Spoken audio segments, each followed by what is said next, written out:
durante años, creí conocer a mi mejor amiga. Sara y yo habíamos compartido prácticamente toda nuestra vida adulta. Desde que éramos adolescentes, ella hablaba constantemente sobre su anhelo de convertirse en madre.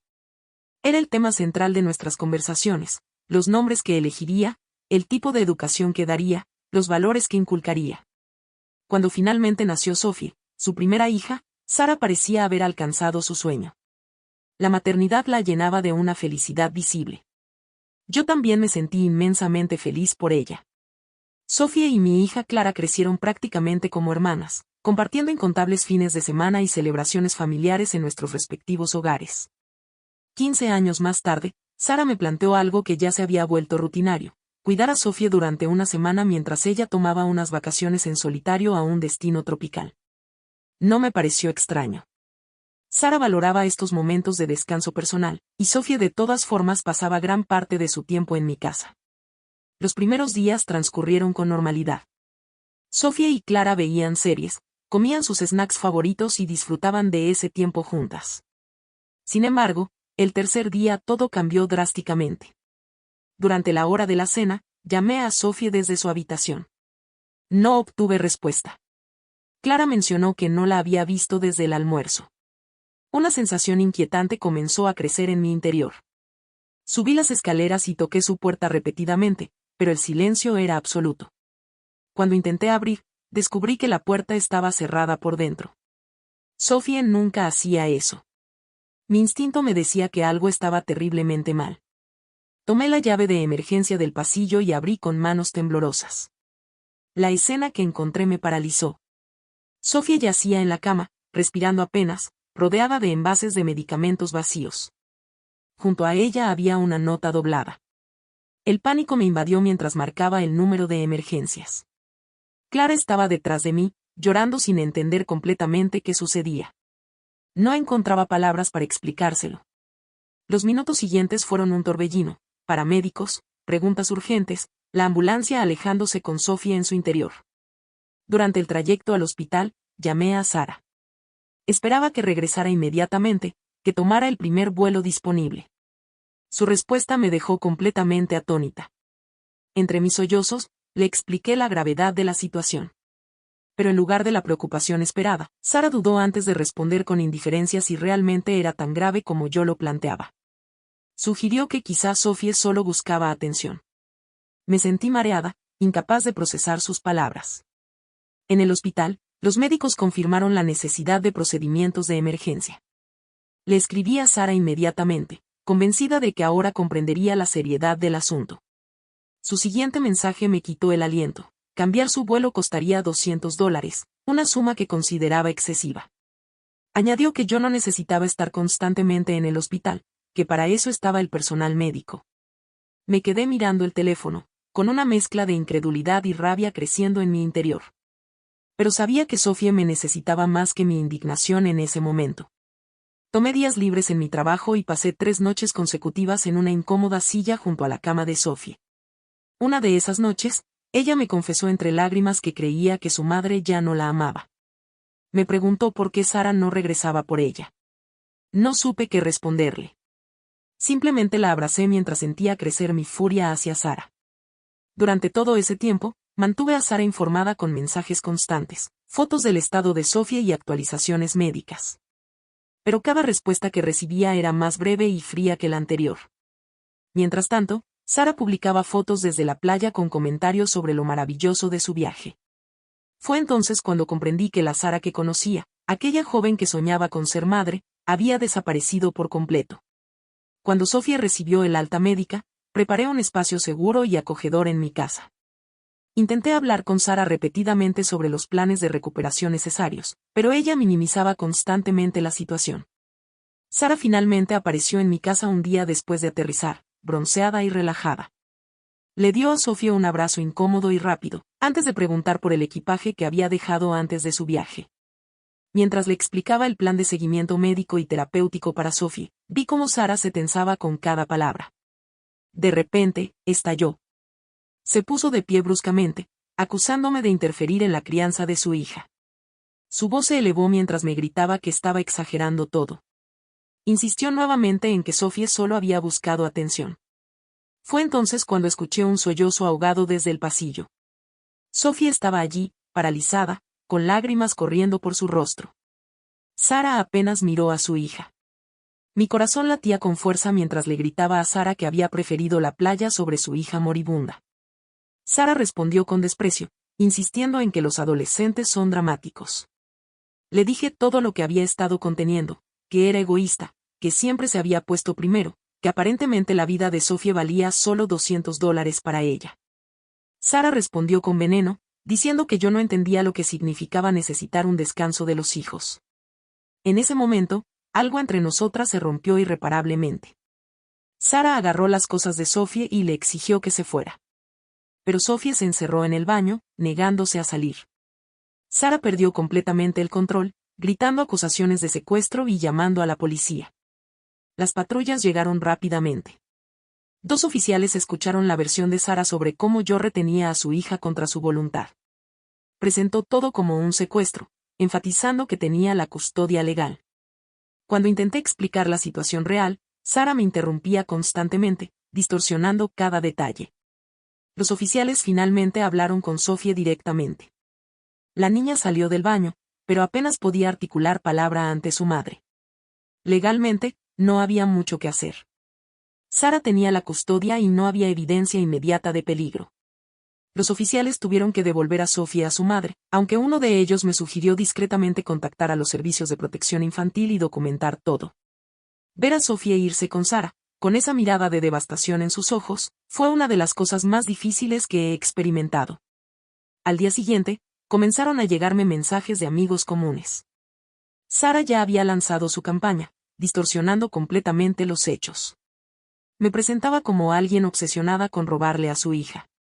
Intenté explicar la verdad a algunos amigos, pero ya habían escuchado la versión de Sara. Algunos me escuchaban educadamente pero permanecían escépticos. Otros simplemente dejaron de responder. Sara había sido meticulosa, contactando a cada persona de nuestro círculo social. En el trabajo, apenas podía concentrarme. Mi teléfono no paraba de sonar con mensajes de personas cuestionando mis acciones. Días después, Clara llegó de la escuela visiblemente afectada. Sara la había esperado junto a su casillero, advirtiéndole que se alejara de Sophie, acusándome de ser una mala influencia. Clara me contó que Sophie no había asistido a la escuela en días. Intenté comunicarme con ella, pero mis llamadas iban directo al buzón de voz y mis mensajes no se entregaban. Sara claramente había bloqueado mi número. Pasé varias veces frente a su casa esperando ver alguna señal de Sophie, pero las cortinas permanecían cerradas. La casa parecía vacía aunque el auto de Sara estaba en la entrada. Desesperada, llamé a la madre de Sara, con quien siempre había tenido buena relación. Pero Sara también la había contactado primero. La mujer me recibió con frialdad, repitiendo las acusaciones que Sara le había transmitido. Colgó antes de que pudiera explicarme. 2 semanas después, Clara irrumpió en casa con un papel doblado que había encontrado en su casillero. Era una nota de Sophie, escrita apresuradamente. En ella, Sophie explicaba que Sara le había quitado el teléfono y no le permitía salir de casa. Sara constantemente le decía que la había avergonzado y arruinado sus vacaciones. Le gritaba o simplemente la ignoraba. Sophie pedía ayuda desesperadamente. Hice copias de la nota y le pedí a Clara que escribiera una respuesta simple, que encontraríamos la manera de ayudarla, que debía mantenerse fuerte y que en caso de emergencia llamara al 911. Las notas continuaron durante varios días.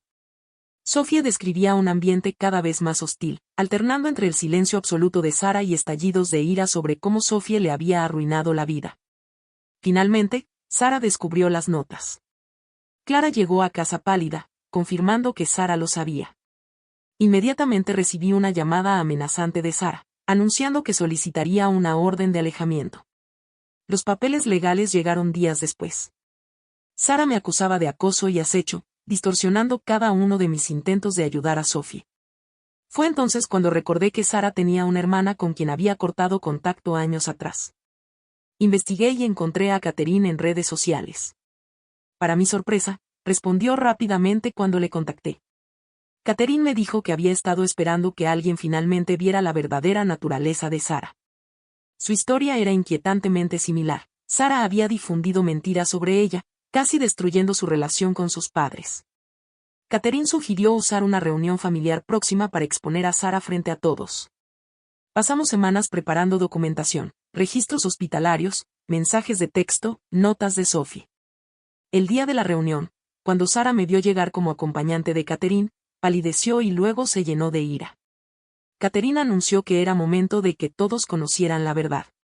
Presenté toda la evidencia metódicamente.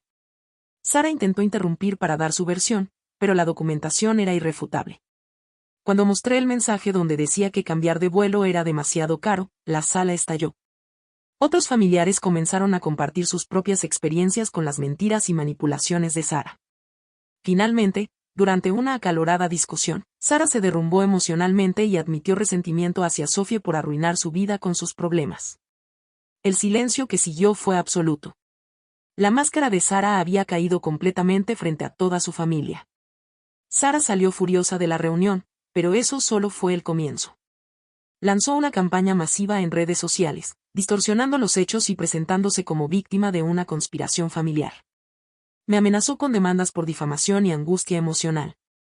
Contactó a mi trabajo con acusaciones falsas. Llamó a la escuela alegando que yo estaba manipulando a Clara.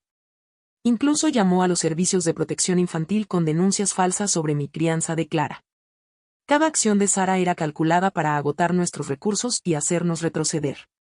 La situación llegó a un punto crítico cuando Sophie fue hospitalizada nuevamente. Sara publicó al respecto, culpándonos pero sin dar detalles reales. Recibí un mensaje de una amiga de Sophie que trabajaba en el hospital, sugiriendo discretamente que fuéramos. Cuando llegamos, un médico nos informó que Sophie había hecho acusaciones graves sobre su situación familiar. Sara apareció gritando que nos fuéramos. El personal de seguridad tuvo que intervenir. El médico insistió en que debían contactar a servicios sociales dadas las acusaciones de Sophie.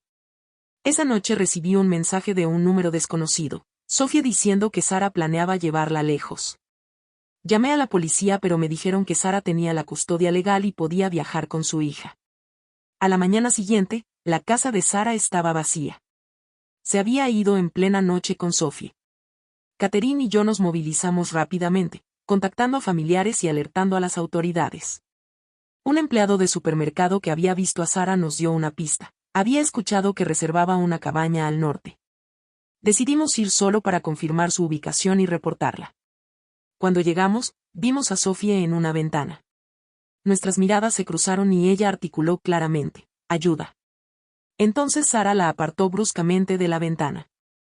Llamamos al 911 inmediatamente, reportando el comportamiento inestable de Sara y nuestra preocupación por la seguridad de Sophie. La policía llegó rápidamente.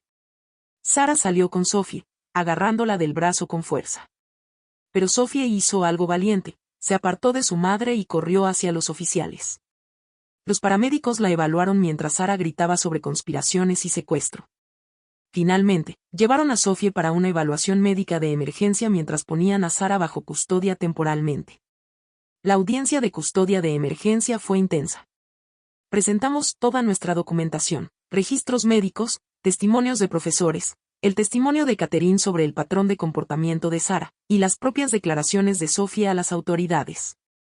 Sara no pudo contenerse durante la audiencia. Interrumpía constantemente, hasta que finalmente estalló, gritando que Sophie era su propiedad, que ella la había dado a luz y que nadie podía quitársela. El juez ordenó que la sacaran de la sala mientras seguía gritando. Cuando la audiencia se reanudó, el juez otorgó la custodia temporal de emergencia a Catherine. Los meses que siguieron no fueron fáciles. Sophie comenzó terapia y empezó en una nueva escuela. Clara se mantuvo a su lado, y su amistad se fortaleció. Sara continuó con acoso indirecto, cuentas falsas difundiendo mentiras, cartas anónimas, quejas ante varias agencias. Todo fue desestimado eventualmente, pero el proceso fue agotador. La audiencia final de custodia llegó 3 meses después. Sophie testificó con valentía sobre años de manipulación y negligencia emocional. El juez otorgó la custodia permanente a Catherine, con visitas supervisadas para Sara solo si completaba terapia. 6 meses después, Sophie prosperaba. Su arte ganó reconocimiento en su nueva escuela. Ella y Clara permanecieron inseparables. Catherine se había convertido en la figura materna que Sophie siempre mereció. Sara había desaparecido después de la audiencia final. Algunos decían que se había mudado de estado, otros que seguía cerca, observando. Ocasionalmente la veíamos a la distancia, pero nunca se acercaba. El trauma de esos meses no desapareció con una orden judicial. Todavía miro el retrovisor más de lo necesario, todavía siento aceleración en mi corazón ante números desconocidos. Pero ver a Sophie reír, crecer en confianza y hacer planes para su futuro hizo que todo valiera la pena. La batalla podría no haber terminado completamente, y Sara podría seguir ahí afuera. Pero por ahora, Sophie está a salvo, amada y libre para ser ella misma. Y eso, al final, es la verdadera victoria.